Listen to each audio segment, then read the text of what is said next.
বন্ধুরা, আশা করি তোমরা সবাই ভালো আছো। তোমাদের বার্ষিক পরীক্ষা 2024-এর দাখিল ষষ্ঠ শ্রেণীর আকাইদুল ফিকা যে প্রশ্ন আছে সেটি সাজেশন এখন তোমাদেরকে দেবো এই ভিডিওর মধ্যে। তোমরা আশা করি এটি যদি ভালো করে পড়ো ইনশাআল্লাহ তোমাদের শতভাগ কমন থাকবে। আশা করি তোমরা এটি খুব ভালো করে, আমি যে প্রশ্নগুলো তোমাদেরকে দাগায় দেবো তোমরা সবাই চাচ্ছ, এই জন্য তোমাদেরকে সাজেশন নিয়ে আসলাম। তোমাদেরকে যে প্রশ্নগুলো আমি দেখাই দিচ্ছি এই প্রশ্নগুলো ভালো করে পড়ো, আশা করি তোমরা এখান থেকে কমন পাবে। একদম শর্ট থেকে আরো শর্ট। তোমাদের বার্ষিক পরীক্ষার চূড়ান্ত প্রস্তুতি যে গাইড আছে এই গাইডে একবারে শর্ট করে দিয়েছে, সেখান থেকে বেছে বেছে আমি তোমাদের জন্য আবারও আরো শর্ট করে দিয়েছি। আশা করি এতটুকু যদি তোমরা পড়ো ইনশাল্লাহ এখান থেকে কমন পড়বে। সেজন্য তোমাদের বার্ষিক পরীক্ষার প্রস্তুতি যে গাইডটা আছে গাইডটা খোলো, এখনই খোলো এবং এখান থেকে 60 নাম্বার পৃষ্ঠা বের করো, যে পৃষ্ঠা নাম্বার 60 এটা বাইর করো। 1 নাম্বার মডেল টেস্ট 60 নাম্বার পৃষ্ঠায় পাবে। 1 নাম্বার মডেল টেস্ট ষষ্ঠ শ্রেণীর আকাইদ ফিকা।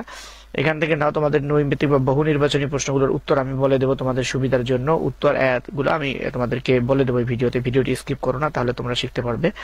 তো 61 পৃষ্ঠা বের করো। আগে তোমাদেরকে সৃজনশীল প্রশ্নগুলো একটু দেখাই দিচ্ছি। 61 পৃষ্ঠা বের করো।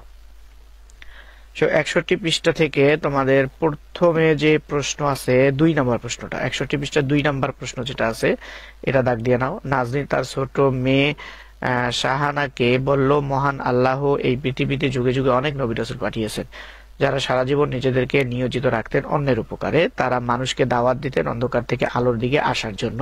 তো এই যে প্রশ্নটা, এখান থেকে তোমাদের প্রশ্ন হচ্ছে নবী শব্দের অর্থ কি, নবী ও রাসূলের মধ্যে মধ্যকার পার্থক্যগুলো কি কি, নাজনীন তার ছোট মেয়েকে বলা ব্যক্তিদের কার্যাবলী ব্যাখ্যা করো, নাজনীনের বক্তব্যের তাৎপর্য বিশ্লেষণ করো। এবং 3 নাম্বারটাও পড়বে তোমরা।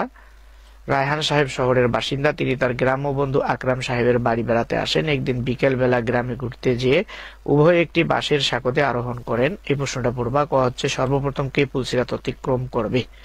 খ হচ্ছে পুলসিরাত বলতে কি বুঝো লেখো। গ হচ্ছে উদ্দীপকে বর্ণিত বাঁশের সাঁকোর সাথে আখেরাতে কিসের মিল রয়েছে তার ব্যাখ্যা করো। ঘ হচ্ছে আখেরাতে রায়হান সাহেবের অবস্থায় কারা পড়বে তাদের অবস্থার বিবরণ দাও।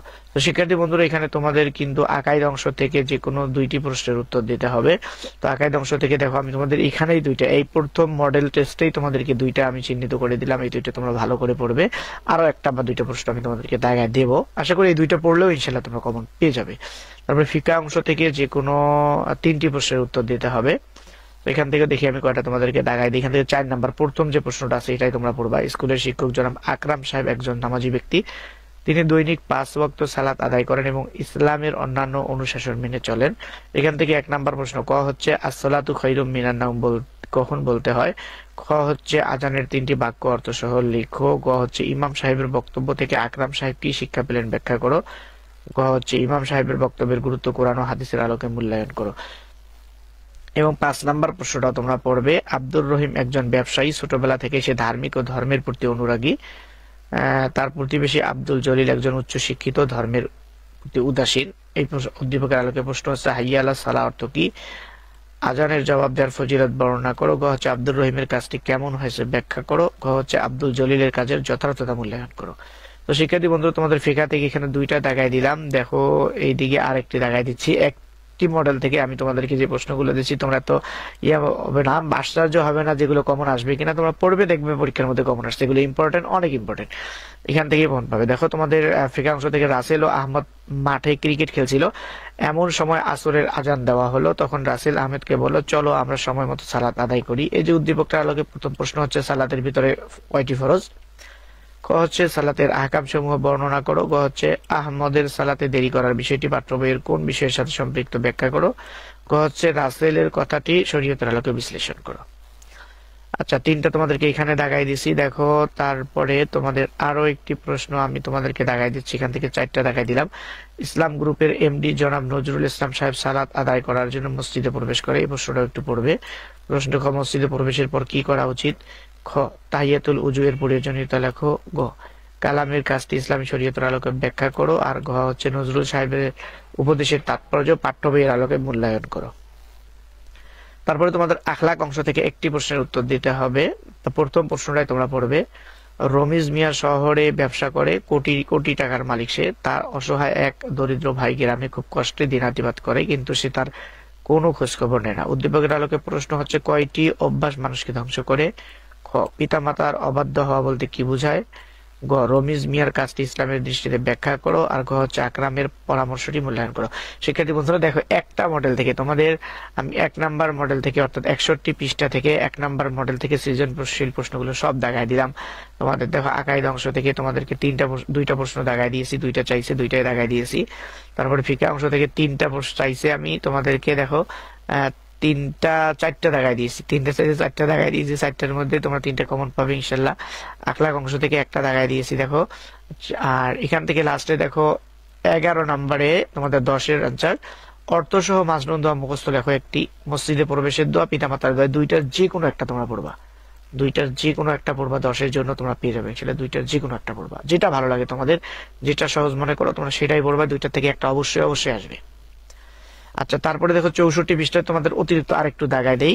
এখানে মডেল টেস্ট 3 নাম্বার মডেল, আর এগুলোর উত্তর তো বলেই দিতে চাইছি তোমাদেরকে, যেহেতু আমি অবশ্যই বলে দেব।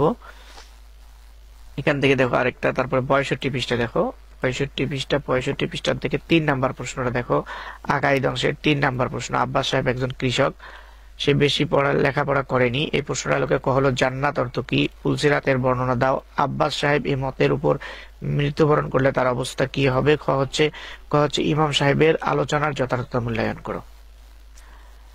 আর এখান থেকে তোমাদের আরো একটি প্রশ্ন দিচ্ছি আখলাক অংশ থেকে, আরো একটি প্রশ্ন দিচ্ছি। এই প্রশ্নটা পড়বা 9 নাম্বার। রমিজ মিয়া শহরে ব্যবসা করে, কোটি কোটি টাকার মালিক সে। এটার আলোকে ক হচ্ছে কয়টি অভ্যাস মানুষকে ধ্বংস করে? খ পিতা মাতার অবাধ্য হওয়া বলতে কি বোঝায়? গ রমিজ মিয়ার কাজটি ইসলামের দৃষ্টিতে ব্যাখ্যা করো। ঘ হচ্ছে আকরামের পরামর্শটি মূল্যায়ন করো। শিক্ষার্থী বন্ধু, এই যে প্রশ্নগুলো তোমাদেরকে দেখাই দিলাম সৃজনশীল, এগুলো ভালো করে পড়বা। আর তোমাদেরকে যেহেতু আমি নৈবেত্তিক বলে দিতে চাইছি, সেহেতু নৈবেত্তিক গুলো তোমরা কাগজ কলম নাও, দাগ দিয়ে নাও, অথবা কাগজ কলম নিয়ে লিখে ফেলো। আশা করি তোমাদেরকে যেগুলো দেব এগুলো তোমরা খুব ভালোভাবে পড়বা। উত্তর সহ তোমাদেরকে বলে দিচ্ছি তোমাদের সুবিধার জন্য। 1 নাম্বার প্রশ্ন দেখো, ওয়াদা ভঙ্গ করা কিসের আলামত? এটা হচ্ছে খ মুনাফিকের আলামত। তারপরে রিসালাতের প্রতি ঈমান আনার হুকুম কি? রিসালাতের প্রতি ঈমান আনার হুকুম কি? ফরজ। সহিফার সংখ্যা কত? সহিফার সংখ্যা হচ্ছে 100টি। দোয়ার আদব কোনটি বলে তুমি মনে করো? দোয়ার আদব কোনটি বলে তুমি মনে করো? এটি হচ্ছে হাত উঠিয়ে দোয়া করা। নিচের অনুচ্ছেদটি পড়ে 4-5 নাম্বার প্রশ্নের উত্তর। আব্দুর রহিম মহানবী সাল্লাল্লাহু আলাইহি ওয়াসাল্লামকে খুবই ভালোবাসে, কিন্তু তার প্রতি দরুদ পড়ে না। আব্দুর রহিমের ভালোবাসা কেমন হবে? 5 নাম্বার। আব্দুর রহিমের ভালোবাসা কেমন হবে? ত্রুটিপূর্ণ। 6, এক্ষেত্রে আব্দুর রহিমের উচিত হবে রাসূল সাল্লাল্লাহু আলাইহি ওয়াসাল্লামের প্রতি দরুদ পড়া, তাকে আরো ভালোবাসা, দরুদ না পড়া। 6, এটার সঠিক উত্তর হলো ক, রাসূল সাল্লাল্লাহু আলাইহি ওয়াসাল্লামের প্রতি দরুদ পড়া। 7, আজানের দোয়া পাঠকারীর জন্য রাসূল সাল্লাল্লাহু আলাইহি ওয়াসাল্লামের শাফায়াতের হুকুম কি? ফরজ, ওয়াজিব, সুন্নাত, মুস্তাহাব। 7 নাম্বার। 7 নাম্বারের সঠিক উত্তর হচ্ছে খ, ওয়াজিব। ইমানের পর বিকৃত নামকরণ কি? ইমানের পর বিকৃত নামকরণ কি? 8 নাম্বারের সঠিক উত্তর হলো ফাসিকি। গ, প্রথমে আল্লাহু আকবার কয়বার বলতে হয়? প্রথমে আল্লাহু আকবার কয়বার বলতে হয়? এটা 4বার, কে না জানে? 4বার। মুহাম্মদ সাল্লাল্লাহু আলাইহি ওয়াসাল্লামের শান ও মানে সামান্য আঘাত করা কুফর, শিরক, ফিসক, জুলুম। 10 নাম্বার। 10 নাম্বারের সঠিক উত্তর হলো ক, কুফর। 11, আত্মীয়তা সম্পর্ক ছিন্ন করা যাবে না কেন? কারণ তা হারাম, কারণ তা মাকরু, কারণ তা ক্ষতিকর, কারণ তা অকল্যাণকর। 11 নাম্বার প্রশ্নের সঠিক উত্তর হলো ক, হারাম, কারণ তা হারাম। ক। 12 নাম্বার, সওয়ামের বিধান কখন থেকে চলে আসছে? 12 নাম্বার, সওয়ামের বিধান কখন থেকে চলে আসছে? হযরত আদম আলাইহিস সালামের সময় থেকে। ক নাম্বার, হযরত আদম আলাইহিস সালামের সময় থেকে। 13 নাম্বার দেখো, নিয়ত অর্থ কি? নিয়ত অর্থ কি? হুকুম। 13 নাম্বার প্রশ্নের উত্তর আকাইদ ফিকার। 13 নাম্বার গ, মনের সংকল্প, মনের সংকল্প। তারপরে দেখো 14 নাম্বার, কিসে মানুষকে পাপ ও অশ্লীলতা থেকে দূরে রাখে? কিসে মানুষকে পাপ ও অশ্লীলতা থেকে দূরে রাখে? গ, সালাত। সালাতের আরকান কয়টি? 15 নাম্বার। সালাতের আরকান কয়টি? ঘ, 6টি। 5 ওয়াক্ত সালাত আদায় করার হুকুম কি? 16 নাম্বার। 5 ওয়াক্ত সালাত আদায় করার হুকুম হচ্ছে এটা বলে, এটা ফরজ, এটা না, ফরজ। 5 ওয়াক্ত সালাত আদায়ের হুকুম হচ্ছে ফরজ। তারপরে 17 দেখো, সওম শব্দের অর্থ কি? বিরত থাকা, সাধনা করা, আত্মশুদ্ধি লাভ করা, জ্বালিয়ে দেওয়া। সওম শব্দের অর্থ কি? 17 নাম্বার, বিরত রাখা। রিসালাত শব্দের অর্থ কি? পথ প্রদর্শন, পরিচালনা, সংবাদ, নির্দেশ। 18 নম্বরের সঠিক উত্তর হলো সংবাদ। রাসূলুল্লাহ সাল্লামের নাম শুনলে দরুদ শরীফ পড়ার বিধান কি? রাসূলুল্লাহ সাল্লামের নাম শুনলে দরুদ শরীফ পড়ার বিধান কি? ওয়াজিব। আল্লাহ তাআলা কাদেরকে কিতাব দিয়েছেন? ফেরেশতাদের, রাসূলদের, নবীদের, জিনদের। আল্লাহ তাআলা কাদেরকে কিতাব দিয়েছেন? 20 নম্বর প্রশ্নের উত্তর রাসূলদের। 21, কোরআন মাজিদের সিজদার সংখ্যা কয়টি? 14টি। আখেরাতের প্রথম মঞ্জিল কোনটি? মৃত্যু। আখেরাতের প্রথম মঞ্জিল মৃত্যু। তারপরে 23 নাম্বার দেখো, কবর শব্দের অর্থ কি? 23 নাম্বার, কবর শব্দের অর্থ কি? আলোকিত করা, প্রকাশ করা, আড়াল করা, অন্ধকার। কবর শব্দের অর্থ হলো অন্ধকার। ঘ নম্বর, 23-এর ঘ, অন্ধকার। তারপরে 24 নাম্বার, অজুবিহীন অবস্থায় আজান দেওয়া কি? মাকরুহ। তারপর আজান শব্দের অর্থ কি? 25 নাম্বার, আজান শব্দের অর্থ কি? ডাকা। 26, কোন ইবাদত ঈমানকে মজবুত করে? 26 নাম্বার দেখো, কোন ইবাদত ঈমানকে মজবুত করে? সালাত। 27, রমজানের সওয়ামের সুন্নত কতটি? রমজানের সওয়ামের সুন্নত কতটি? 5টি। তার কাবির শব্দের অর্থ কি? 28 নাম্বার, আল কাবির শব্দের অর্থ কি? কাবর অর্থ অহংকার। তারপরে দেখো 28, 29 হচ্ছে মুনাফিকের আলামত হচ্ছে মিথ্যা বলা, ওয়াদা ভঙ্গ করা, আমানতের খেয়ানত করা। 3টায়, অর্থাৎ 29 নম্বর, মুনাফিকের আলামত হচ্ছে মিথ্যা বলা, ওয়াদা করা, আমানতের খেয়ানত করা। মিথ্যা বলা, 2 হচ্ছে ওয়াদা ভঙ্গ করা। এখানে আসলে কনফিউজ হওয়ার লাগে, এটা গ এবং ঘ দুইটা হয়, কোথাও গ দেওয়া, কোথাও ঘ দেওয়া, বা কেউ মিথ্যা বলা, ওয়াদা ভঙ্গ করে, এটাকে বলছে আমানত। মুনাফিকের আলামত হচ্ছে 3টি, ওয়াদা করলে মিথ্যা, ওয়াদা করলে ভঙ্গ করে, আমানত দিলে খেয়ানত করে, কথা বললে মিথ্যা বলে। কথা বললে মিথ্যা বলে, ওয়াদা করলে ভঙ্গ করে, আমানতের খেয়ানত করে। 3টাই হচ্ছে মুনাফিকের আলামত, সেহেতু এইটা ঘ হয়। এবং বইয়ে আবার কোথাও ক দেওয়া থাকে। আচ্ছা, এটা তোমরা একটু তোমার মতো করে তোমাদের বই গাইডে মিলাই নিবে, এই প্রশ্নটা একটু গাইডে মিলাই নিবে। 29 নাম্বারটা। 30 নাম্বার, অহংকারের স্তর কয়টি? 30 নাম্বার, অহংকারের স্তর কয়টি? 3টি।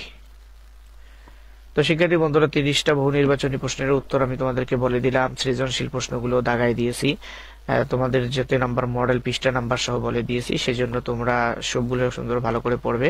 আর রিকোয়েস্ট থাকবে, যদি চ্যানেলটি এখনো সাবস্ক্রাইব করে না থাকো, চ্যানেলটি সাবস্ক্রাইব করে ভিডিওতে একটি লাইক দিয়ে দিবে।